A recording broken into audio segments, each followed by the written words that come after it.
Hello everyone, my name is Nomad and welcome back to another Borderlands 3 Moze build. Today we're taking a look at one of my best Bloodletter builds, aka Metal Jacket.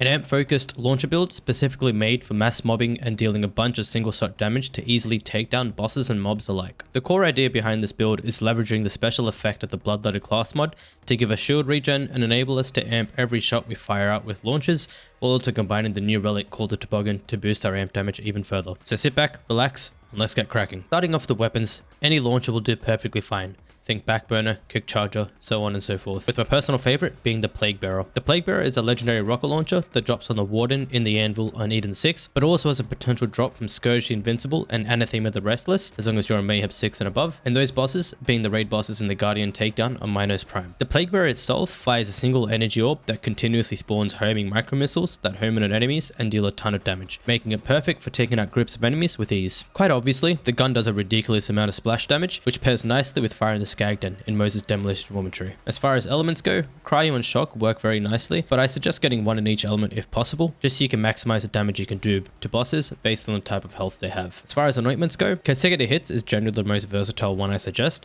as the raid bosses themselves have immunity phases that can't be skipped, so the 150/90 anointment becomes somewhat redundant as far as damage bonuses go, once you remove one health bar from the bosses themselves. The AEC Splash anointment also works nicely, but of course contingent on how much you want to spam Iron Bear exits in your gameplay. Moving to the shield, which is another critical part of this build, we have our amp shields of choice, being either the Infernal Wish with double amp parts or the version 0.m. The Infernal Wish gives weapons an additional projectile which boosts our damage with launchers by a significant amount, while also giving us 50% amp damage due to the amp parts on the shield itself. The Infernal Wish drops on the Arms Race game mode that can be played in Stormblind Complex at a location called Launch Command. You should be able to see a picture of the map on screen now, so feel free to pause the video to take a screenshot or whatever it is that you hip tech nerds do nowadays to save photos. The version 0.m also comes highly recommended as it is the best amp shield in the game and drops on the Valkyrie squad in the Melee 1 takedown raid. The 0.m gives us 125% amp, as well as an additional amp from the amp circle that the shield spawns when it breaks. An easy way to get this bonus is to have the trigger shield break / fill effect on Action Skill Start anointment and use Iron Cub with suicide weapons like explosive miniguns or V35 grenade launchers to constantly cycle the anointment effect. As far as grenades go, we go with the old reliable cloning maddening tracker, or my personal favorite, the Radiation Murph-tacular Hex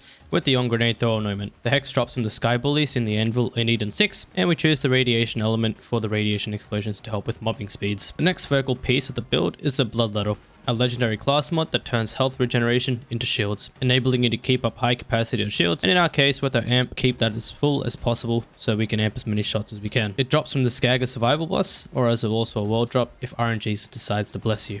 Ideally, you'd want as many points in Phalanx Doctrine as possible to build up stacks relatively quickly. Combining Russian Offensive, Vampire, and Biofuel for health regen will make sure you can keep your shield at max capacity as much as possible. When it comes to artifacts, we use a Toboggan, a newly introduced piece of gear that gives you a protective bubble after you slide, which can then be consumed to amp your next shot. You can get it from the Plunderdome loot room in the Arms Race DLC, but also has a low chance to drop from the Heavyweight Harker as well. So now that we're done with the gear, we can cover the skill tree spec for this build.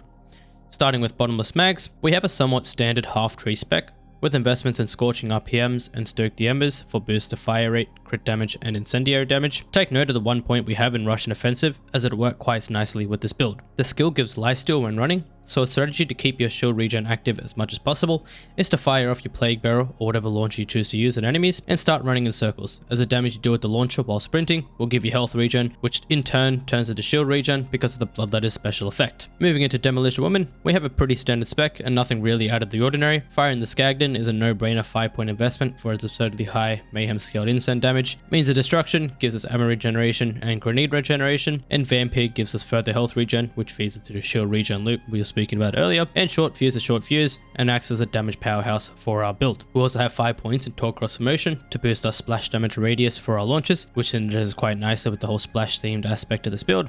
And Order Bear can act as aggro relief and fire support should you require it for a mobbing or bossing scenario. In the shield retribution tree, we've invested quite heavily down to Phalanx Doctrine, which is a kill skill that gives us shield capacity and weapon damage per kill and has no limit on the amount of stacks you can have. In areas like Guardian Takedown, you can very easily average 30 stacks in mobbing situations, which helps clearing out areas a ton. Jarring a Brass is yet another kill skill, which we maxed out, giving us 60% damage at 3 kills, which is very easy to keep up and maintain. And in the Bear Mother tree, we have Big Surplus, which gives us incendiary damage when Iron Cub /bear is on cooldown, and an easy way to maintain this damage bonus is to use weapons like the V35 grenade launcher or explosive miniguns on Iron Cub so that it kills itself and goes back onto cooldown, which enables you to maintain uptime for the big surplus damage bonus. And with all that said and done, I think that about covers everything I wanted to talk about related to this build. Hope you guys found it useful, and don't forget to comment down below if you have questions or anything else related to this build. Take care of yourselves, and I'll see you guys next video. See ya.